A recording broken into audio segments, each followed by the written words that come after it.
जंगल के किनारे एक छोटा सा गांव था। उसी गांव में एक शिकारी रहता था जिसका नाम रघुनाथ था। रघुनाथ को जंगल का कोना कोना पता था। वो बड़े ही चालाकी से जाल बिछाकर जानवरों और पक्षियों का शिकार करता था। उसकी रोजी रोटी इन्हीं जंगली जानवरों का शिकार पर निर्भर थी। वो और कोई काम तो करता नहीं था। बस बहुत हो गया। हर रोज जंगल जाते हो, शिकार करते हो और मांस लेकर आते हो। क्या यही तुम्हारा काम है? अरे कभी कुछ और भी सोच लिया करो। रेखा, हम शिकार नहीं करेंगे तो खाएंगे क्या? तुम हमेशा शिकायत करती रहती हो और भला मैं क्या काम करूं? यही तो मेरा काम है। कोई काम खोजो, मासूम जीवों को मारना बंद करो। क्या कभी तुम्हें उनकी दर्द का एहसास नहीं होता? क्या रेखा, तुम फिर आज लग गई?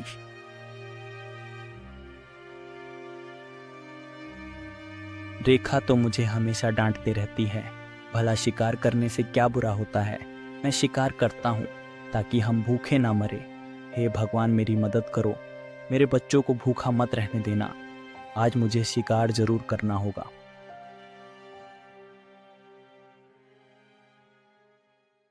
आज तो मुझे कुछ बड़ा शिकार करना होगा।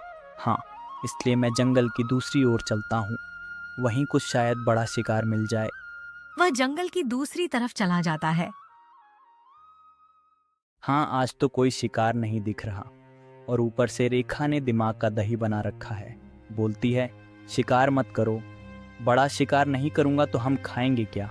हाँ, आज तो लगता है भूखा ही मरना पड़ेगा। कोई शिकार नहीं दिख रहा।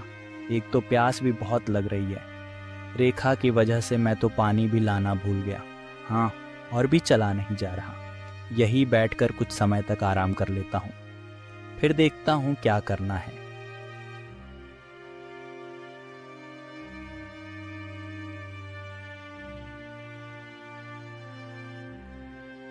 हाँ, अब कुछ अच्छा लग रहा है। तभी उसकी नजर एक तोते पर पड़ती है। अरे वह क्या अद्भुत तोता है! ये तोता तो कितने सुंदर है। इसे पकड़ लूं तो मुझे अच्छा दाम मिल सकता है। इससे किसी रईस को बेचूंगा। हाँ, यह सही रहेगा।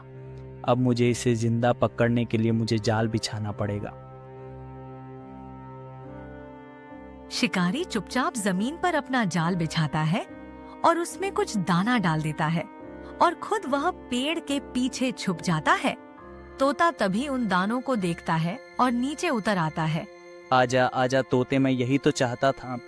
तोता चलते चलते जाल के पास आता है। अरे वाह, कितना स्वादिष्ट दाने हैं, लेकिन ये यहाँ कैसे आए? तोता दानों को खाने के लिए जाल के अंदर चला आता है। जैसे ही वह दाना उठाता है, शिकारी जाल खींच लेता है और तोता जाल में फंस जाता है। अरे शिकारी, ये क्या कर दिया तूने? मैंने क्या बिगाड़ा है तुम्हारा? आखिर तुमने मुझे क्यों पड़ा है? मैं शिकारी हूँ, ये तो मेरा काम है। तुम मेरे लिए एक शिकार हो। बस तुम्हें पकड़कर किसी बाजार में बेचूंगा। बस अच्छे पैसे मिल जाएंगे। तुम ऐसा नहीं कर सकते। तुम मुझे छोड़ दो। मैं कोई साधारण तोता नहीं हूँ। अगर तुम मुझे छोड़ दोगे तो मैं शायद तुम्हारी मदद कर सकता हूँ। मदद? तुम मेरे क्या मदद करोगे भला? तुम तो खुद मेरे जाल में फंसी हुई हो। मैं तुम्हें बेचकर पैसे कमा लूंगा, यही मेरी मदद होगी। अब चुप हो जा तोता। अगर ज्यादा बोला तो यही तेरा जान ले लूंगा। बड़ा आया राज बताने वाला। मैं तेरी बात में नहीं आने वाला हूँ। हाँ।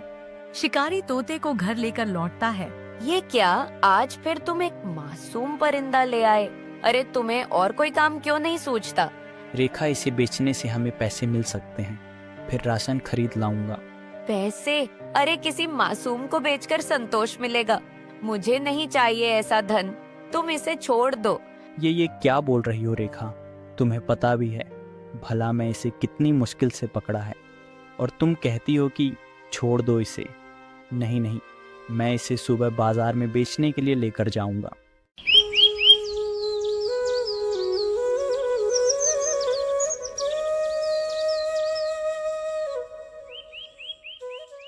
शिकारी अगले दिन तोते को बाजार ले जाता है। तोता ले लो, तोता ले लो। तोता बोलने वाला अद्भुत तोता। तोता ले लो। तोता बोलने वाला अद्भुत तोता। तोता ले लो। तोता। शाम हो जाती है, लेकिन कोई भी उस तोते को खरीदने नहीं आता। अरे मेरी तो किस्मत ही खराब है, कोई भी इस तोते को नहीं ले जा रहा। शाम भी हो गई है, मुझे घर चलना चाहिए। थक हार कर घर की ओर लौटता है।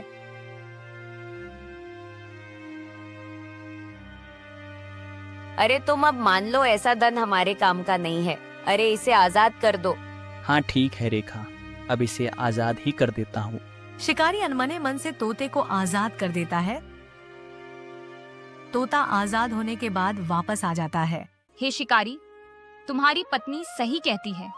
अगर तुम मुझे सुनोगे तो मैं तुम्हारी मदद कर सकती हूँ और तुम्हारे परिवार को बहुत सारा धन दिला सकती हूँ। ये तुम क्या कह रहे हो तोते, और तुम मेरी क्या मदद करोगी?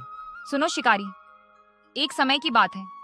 मैं एक चिल से बचते बचते एक नदी के किनारे घायल होकर पड़ी थी। अरे कोई यहाँ है, मेरी मदद करो, अब मैं और नहीं सह सकती।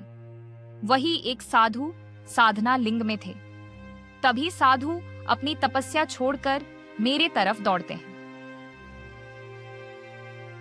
हे भगवान, ये तोता बुरी तरह घायल है, इसे तुरंत मदद चाहिए। फिर वे जड़ी बूटियां से मेरा उपचार करते हैं। तुम चिंता मत करो छोटी, मैं तुम्हें ठीक कर दूंगा। बस तुम्हें अब आराम करना है। कई दिनों तक साधु मेरा ख्याल रखते हैं।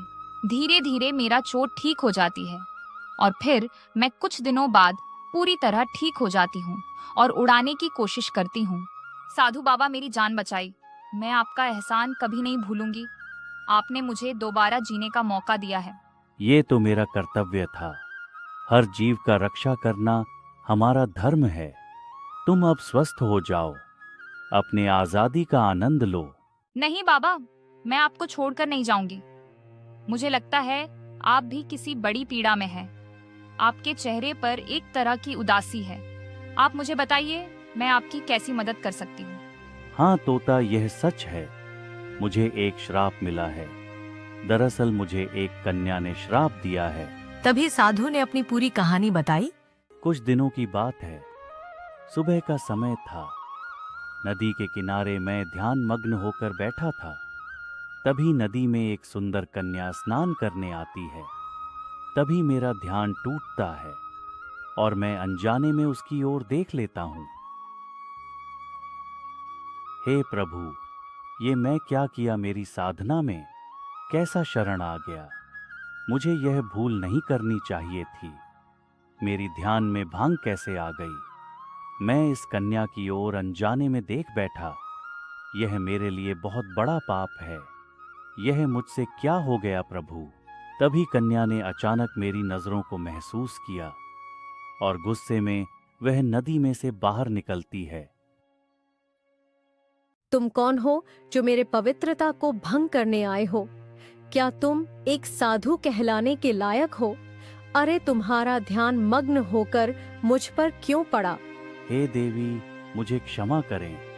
ये मेरी भूल थी। मेरा ऐसा कोई इरादा नहीं था। बस मैं अपना ध्यान में लीन था। ये भूल नहीं, पाप है और तुम्हें इसका दंड जरूर मिलेगा। मैं तुम्हें श्राप देती हूँ कि तुम एक बंदर बनकर जंगल में भटकोगे ताकि तुम्हें अपनी गलती का एहसास हो सके। हे देवी, कृपया मुझे क्षमा करें। ये सचमुच अनजाने में हुआ है। मेरा ऐसा कोई उद्देश्य नहीं था। मुझे क्षमा करें। मुझे कोई मार्गदर्शन दीजिए कि मैं इस श्राप से कैसे मुक्त हो सकता हूँ। तभी कन्या शांत होती है और मेरी विनम्रता देखकर अपना निर्णय बदलने का विचार करती है। साधु, मैं मानती हूँ कि मेरी प्रतिक्रिया कठोर थी, लेकिन मैं अपना श्राप वापस नहीं ले सकती। लेकिन फिर भी मैं तुम्हें इसका अंत बताती हूँ। हे देवी, कृपया करके इस श्राप से निकलने के लिए कोई मार्ग बताइए।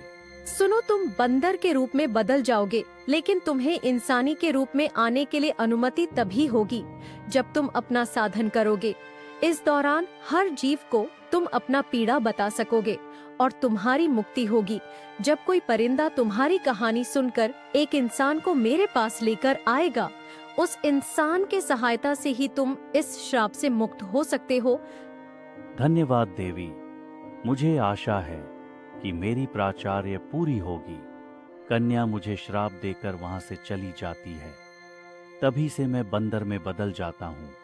लेकिन मेरी तपस्या, प्राचार्य के कारण मुझे कभी कभी साधु के रूप में आने का अवसर मिलता है। उस कन्या ने कहा था कि मुझे एक दिन किसी जीव से सहायता मिलेगी और उसी के माध्यम से ही मुझे मुक्ति मिलेगी। लेकिन मुझे नहीं पता कि वह जीव कौन होगा। बाबा, अब मैं सब कुछ समझ गई हूँ।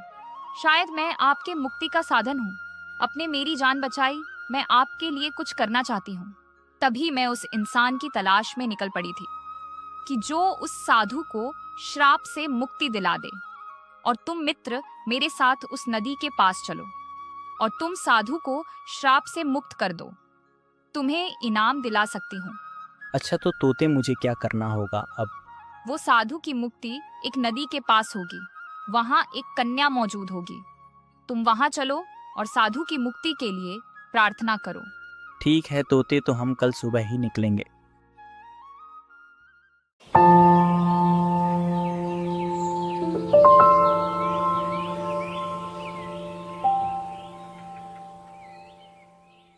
अगली सुबह वो तोता और शिकारी उस नदी की ओर निकल पड़ते हैं और कुछ ही क्षण में नदी के पास आकर खड़े हो जाते हैं। तोते, ये वही नदी है, लेकिन यहाँ तो कोई नहीं दिख रहा। रुको मित्र, हे देवी जागो, यहाँ इंसान साधु की मुक्ति के लिए आया है। तभी वहाँ वो कन्या प्रकट होती है। तुम कौन हो और यहाँ क्यों आए हो? हे देवी, मैं उस साधु की मदद के लिए आया हूँ जिससे आपने अनजाने में श्राप दिए थे। वह बहुत कष्ट में है, कृपया उसे मुक्त कराएं। यह सच है कि वह श्राप अनजाने में दिया गया था, लेकिन मैं उसे मुक्त करूंगी। कन्या श्रापित साधु को पुकारती है। साधु वहाँ बंदर के रूप में आता है और कन्या उसे श्राप से मुक्त कर देती है। साधु महाराज शिकारी और तोते को धन्यवाद देते हैं।